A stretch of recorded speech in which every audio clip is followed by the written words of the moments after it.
Now let's go to the crypto space and see what's happening there. Some interesting news also coming even from the United States. But first, let's see the number. Very green. I wonder if the market priced in some of that data. You know, the crypto market is very excited about data that comes from the United States. So I wonder if this is a driver, even though we've seen that Bitcoin has been on a good run, a bull run for a couple of days now, since it went up from that below 60, it's been surging. So for this afternoon, it's up a full 3%, 65,806.32 is the number. Of course, other coins will follow suit. Ethereum, 2,662, after it gained almost 1.5%. Solana, also green. XRP, Cardano, LTC, AVAX, almost green all through, just touch of red.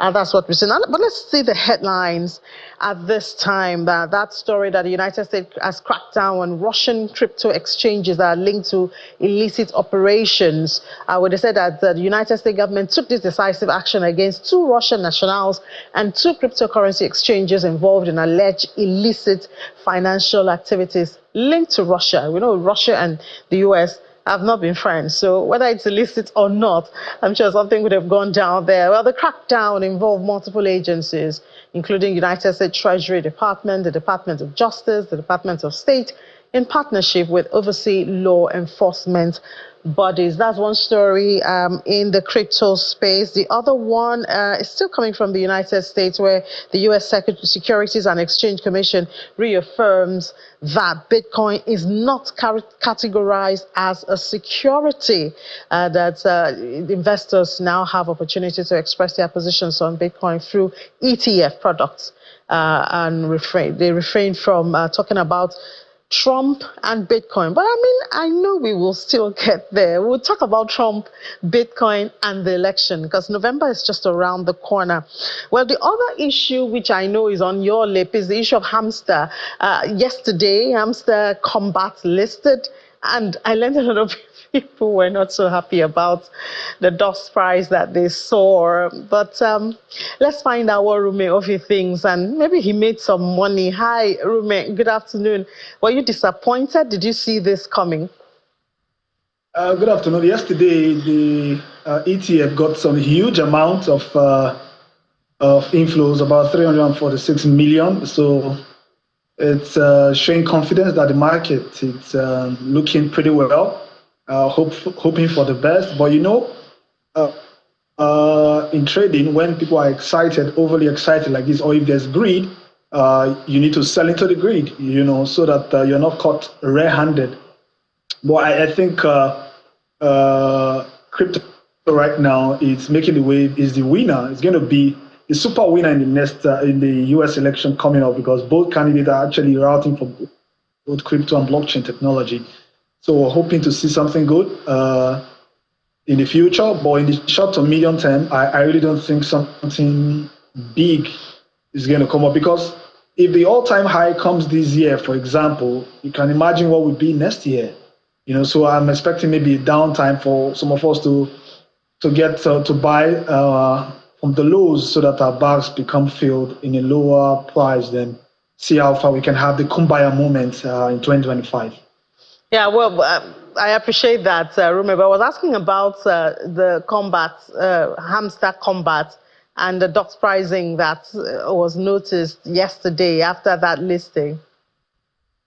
I didn't get you. Hamster Kombat. Can you hear me? Can you hear me, Rume? Oh wow! Thank you, Ini. It seems Rume cannot hear me. Wow, how unfortunate! I would have loved to get his take on the Hamster Kombat. Obviously, yesterday everywhere was agog. Around me here, some individuals who have been engaged in all the tapping and efforts and hoping to make some money out of that. Hello, Rume, can you hear me now? You loud and clear now. I heard about tapping. The tapping thing is. So I was asking Rume if we got tapping thing is making sense, because it's bringing more people into the industry, which I'm very, very happy about. Most especially my brothers in the north. A lot of them are tapping and doing their stuff, and although we need to be careful to focus on our professional jobs while doing all of that, I think the adoption is moving. People are beginning to see the realities of cryptocurrencies adoption. People are beginning to see that this is another industry that you need to pay attention to get passive income and also enjoy all of the benefits. I'm really loving it. Just tapping your phone and getting some of the airdrops, because some persons mistake it to be mining. That is not correct. It's an incentive, which we call airdrops. This now is a way where you just tap your phone and you get qualified for some numbers, and when it's being listed, you are being paid some amount in that particular cryptocurrency. Then if it's being listed on a big exchange, the value really goes up. The initiators of all of these, kudos to them. And maybe we'll see something better than this in the future, where more people could get in crypto. Nigeria is still recorded one of the highest now when it comes to stablecoin adoption. In the event done in Singapore, token 2049, it has been said that stablecoins are making headways in Nigeria. Now that we have licensing going on, a couple of things, we'll make the best use of this industry, of which I'm very proud that we're pioneers of this industry right now, and the present government is going to give more support for it to see the light of the day. All right, Ruma, thank you so much, and have a great weekend.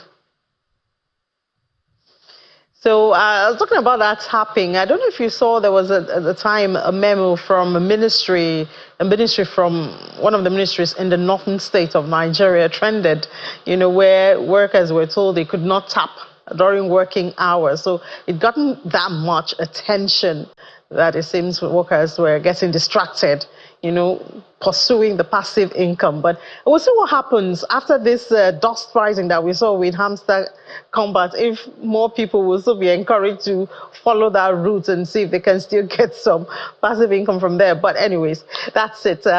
Something new will always happen, and people will always try to see how to maximize the opportunities.